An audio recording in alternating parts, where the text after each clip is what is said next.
শুভেচ্ছা। আমি ফিরব আওয়ামী লীগের প্রতিষ্ঠা বার্ষিকীতে শেখ হাসিনার বিশেষ বার্তা। আমি ফিরব গণতন্ত্র, আইনের শাসন এবং মুক্তিযুদ্ধের চেতনা পুনরুদ্ধারের অঙ্গীকার নিয়ে। আমি ফিরব জনগণের শক্তিতে। হ্যাঁ দর্শক, ঠিক এই ভাষাতে এক বিস্ফোরক বার্তা দিয়েছেন প্রাক্তন প্রধানমন্ত্রী ও আওয়ামী লীগ সভানেত্রী শেখ হাসিনা। 23 জুন বাংলাদেশ আওয়ামী লীগের ৭৭তম প্রতিষ্ঠা বার্ষিকী উপলক্ষে ভারতীয় গণমাধ্যম এই সময় অনলাইনে একটি এক্সক্লুসিভ লেখা লিখেছেন। তিনি শিরোনাম দিয়েছেন, আমরা পরাজিত হওয়ার জন্য জন্মাইনি। কি আছে সেই লেখায়? কেন তিনি 12 ফেব্রুয়ারি নির্বাচনকে প্রহসন বললেন? আর কাদের উদ্দেশ্যে দিলেন কড়া হুঁশিয়ারি? চলুন আজকের ভিডিওতে বিশ্লেষণ করা যাক শেখ হাসিনার সেই বিশেষ বার্তার প্রতিটি দিক। শেখ হাসিনা তার লেখার শুরুতে তুলে ধরেছেন আওয়ামী লীগের সুদীর্ঘ ৭৬ বছরের ইতিহাস। তিনি স্মরণ করিয়ে দিয়েছেন 1949 সালের 23 জুন কেন শাসকের অনুকম্পা বা বিদেশি শক্তির প্রশ্রয়ে আওয়ামী লীগের জন্ম হয়নি। শোষণ বঞ্চনার বিরুদ্ধে সাধারণ মানুষের অধিকার আদায়ের লক্ষ্যেই এই দলের সৃষ্টি। তিনি স্পষ্ট করে লিখেছেন, 52-এর ভাষা আন্দোলন থেকে শুরু করে 71-এর মুক্তিযুদ্ধ এবং স্বাধীন বাংলাদেশ প্রতিষ্ঠা, প্রতিটি ধাপে বঙ্গবন্ধুর নেতৃত্ব এবং আওয়ামী লীগের ত্যাগ জড়িয়ে আছে। তার ভাষায়, বাংলাদেশের ইতিহাস মানেই আওয়ামী লীগের ইতিহাস।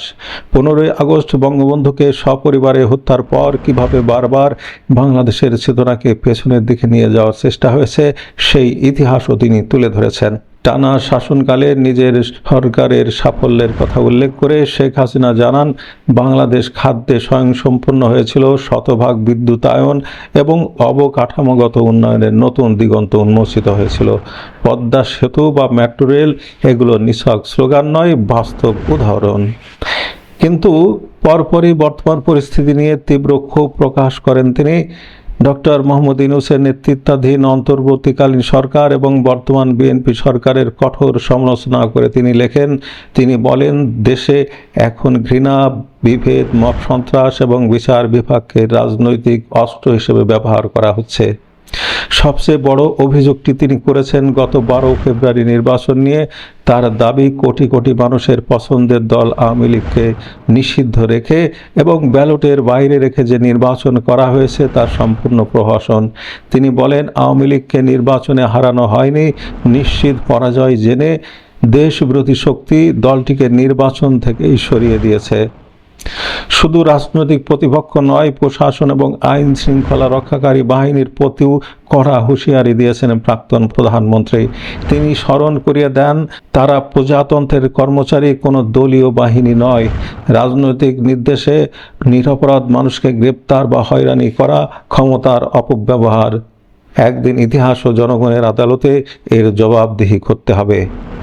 এরপর তিনি আবেগঘন বার্তা দিয়েছেন তার দলের নেতাকর্মীদের প্রতি, যারা আজ কারাগারে, যারা ঘর ছাড়া কিংবা যারা প্রিয়জন হারিয়েছেন, তাদের ত্যাগের কথা স্বীকার করে শেখ হাসিনা বলেন, আমার অনুপস্থিতি নীরবতা নয়, আমি দূরে থাকলেও বাংলাদেশের মানুষের সঙ্গে আছি।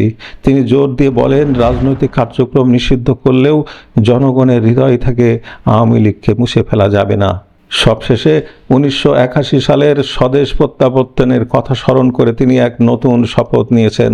তিনি বলেছেন, আমি আবারও ফিরব বাংলার মানুষের অধিকার প্রতিষ্ঠার সংগ্রামে, আমি ফিরব জনগণের শক্তিতে। দেশের সকল গণতান্ত্রিক ও অসাম্প্রদায়িক শক্তিকে ঐক্যবদ্ধ হওয়ার ডাক দিয়েছেন তিনি।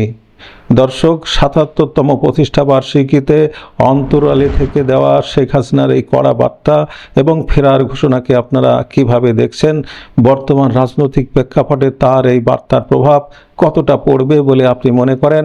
আপনার মূল্যবান মতামত অবশ্যই কমেন্ট করে আমাদের জানান। ভিডিওটি তথ্যবহুল মনে হলে লাইক দিন এবং চ্যানেলটি সাবস্ক্রাইব করে আমাদের সাথেই থাকুন। দেখা হবে পরবর্তী ভিডিওতে।